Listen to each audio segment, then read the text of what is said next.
तर काँग्रेसच्या मनात द्वेष आहे म्हणून सुनेत्रा पवारांबद्दल असं ट्विट केलं असं विधान केलंय धनंजय मुंडे यांनी। राष्ट्रवादीचे नेते धनंजय मुंडे यांनी हे स्पष्टीकरण दिलेलं आहे। काँग्रेसनं स्वतःचा इतिहास बघावा असा टोला सुद्धा मुंडेंनी लगावलेला आहे। बैठकीतील कामकाजाचं निवेदन सुनेत्रा पवार देत होत्या अशा पद्धतीने त्यांनी यावरती स्पष्टीकरण दिलं।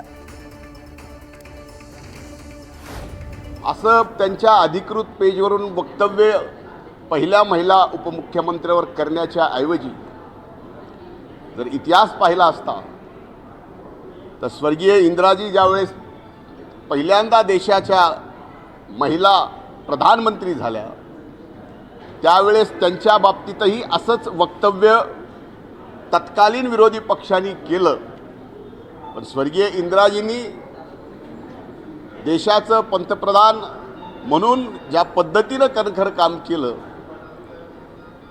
त्याच्यापेक्षाही चांगला अनुभव येणाऱ्या काळात या महाराष्ट्रात आमच्या नेत्या या राज्याच्या पहिल्या महिला उपमुख्यमंत्री सुनेत्रा वहिनी या ठिकाणी करून दाखवणार आहेत।